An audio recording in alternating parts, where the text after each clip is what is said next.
For 3 years, a man named Akira Tendo slaves away at his dead-end job, but his life takes a sudden turn when there's suddenly a zombie apocalypse. The story begins with 24-year-old Tendo sitting in his trash-filled apartment watching a zombie movie.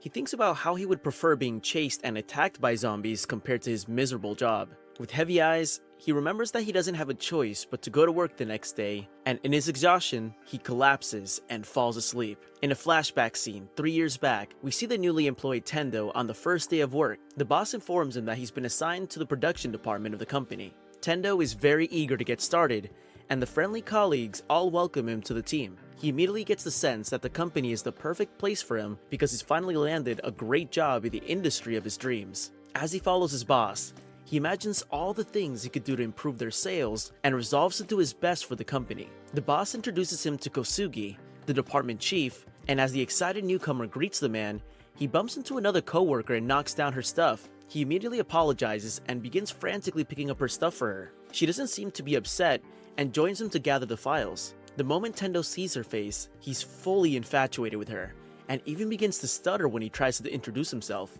She thanks him once he gives her the files and introduces herself as Saori Otori from the accounting department. Afterward, she offers to help him whenever he has trouble with invoices and then shows him her workstation in the office before wishing him luck on his first day on the job. Later that evening, the guys at the office invite Tendo for drinks. They commend him for a job well done on his first day and try to get to know him better. When he tells them that he's still single, most of them are surprised and tease him about it. The guys encourage him to loosen up when he's outside the office, and one of them notices that Tendo looks quite athletic and asks if he plays any sports. Tendo reveals that he played rugby during his time at the K University, which makes the other guys even more impressed. While sipping his drink, he spots Otori sitting at another table and the two make eye contact. She gives him a gentle smile that makes him a little nervous. Tendo can't help but notice how cute she is and immediately concludes that she's his type. So, he decides that he's going to work extra hard at the company to impress her. Soon, the dinner is over, and Tendo prepares to head home for the night, but little does he know,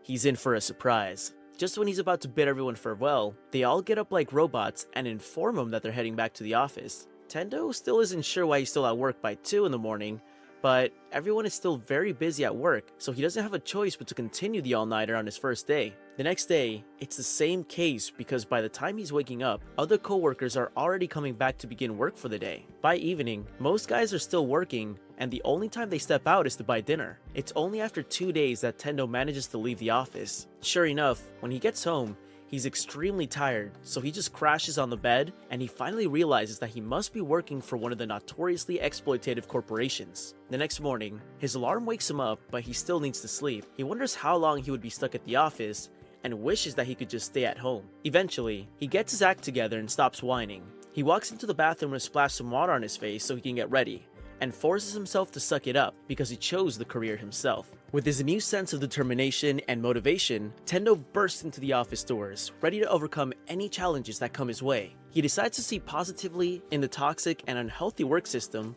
so he can cope just like the rest of his colleagues. Unfortunately, positivity can only help you for so long in such a toxic environment. Just 1 year after getting employed, Tendo's life has become miserable, and he no longer even has anything to look forward to. The job has taken over his entire life, and he no longer remembers the last time he took a shower. He's drawn out of his thoughts when the department chief, Kosugi, informs him that another colleague has resigned and asks him to take his position. He doesn't have much of a choice, so he just accepts the task. Knowing that he would have to work all night again, he just looks out the window, hoping that a missile would come out of the sky and put him out of his misery. Suddenly, his crush, Otori, approaches him and offers him some lunch because she noticed he worked during their lunch break. It turns out that her presence at the office is the only reason Tendo hasn't gone insane yet, because she's kind of his motivation to keep working. Unfortunately, the motivation is eradicated when Tendo discovers that Otori is the CEO's mistress. This discovery breaks his heart and leaves him hopeless afterward. Later that night, Tendo staggers home and contemplates getting a new job, but then he considers the fact that he wouldn't have the time to search for one. He also considers the possibility that the next place he lands might even be worse, and so he decides to keep slaving away at his current job. Soon, it's his 3rd year at the office, and he's more miserable than ever. At home, Tendo wishes that he would sleep and not wake up, so he doesn't have to go to work, but his prayers aren't answered because the next day, He wakes up in the filthy apartment once more. With heavy eyes, he gets ready for work again, but when he's about to leave, he finds a letter reminding him to pay his bike space bill. He decides to quickly see the building manager before going to work, but when he enters the apartment, he finds a zombie devouring a woman. The zombie sees him and attacks him, forcing him to finally wake up for real. He runs out of the apartment, but is immediately confronted by many other zombies. He runs up to the roof, and there he sees that the zombies have already taken over the entire city. Still running for his life, Tendo realizes that the apocalypse would mean he doesn't have to go to work anymore. In that moment, Tendo's joy outweighs whatever feeling of fear he could have, and for the first time in 3 years, he actually feels alive. The joy of being free helps Tendo to see the world in a new light. He had been seeing this in black and white, but now that he's no longer bound by the shackles of his dead-end job, he sees the color in the world, even though it's about to be taken over by the zombies that are still chasing him.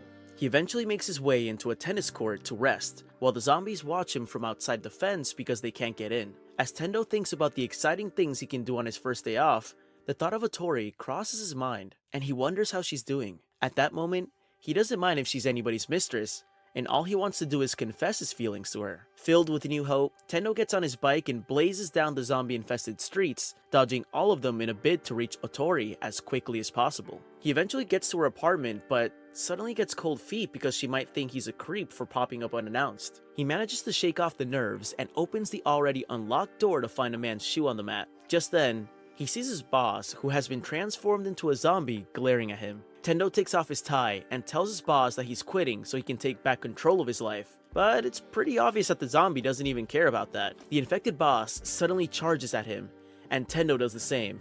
Using his rugby prowess, he manages to tackle the zombie and throw him out of the window, killing him in the process. Unfortunately, all of his efforts seem to have been in vain, because when he turns over to Otori, he is horrified and heartbroken to see that she's already been turned into a zombie. With tears running down his cheeks, he goes ahead to confess his feelings for her, but the mindless zombie just attacks him, so he runs away and says goodbye to his first love for good. Later that night, he gulps down a soda and thinks about how his life has changed completely. The fact that he never has to go to work again still feels like a dream to him, and he's still taking it all in. Regardless of his joy, he admits that his life is now very precious because he could die at any time. So, he decides that he's not going to waste the precious time he has left. Afterward, he goes into a deserted convenience store to get a pen and a book so he can write a bucket list of 100 things he wants to do before he's dead. That brings us to the end of today's recap on the anime Zom 100, Bucket List of the Dead. I hope you enjoyed this recap as much as I did. Please hit the thumbs up button, subscribe, and kindly comment below if you'd like to see the next part. Bye and thanks for watching. See you next time.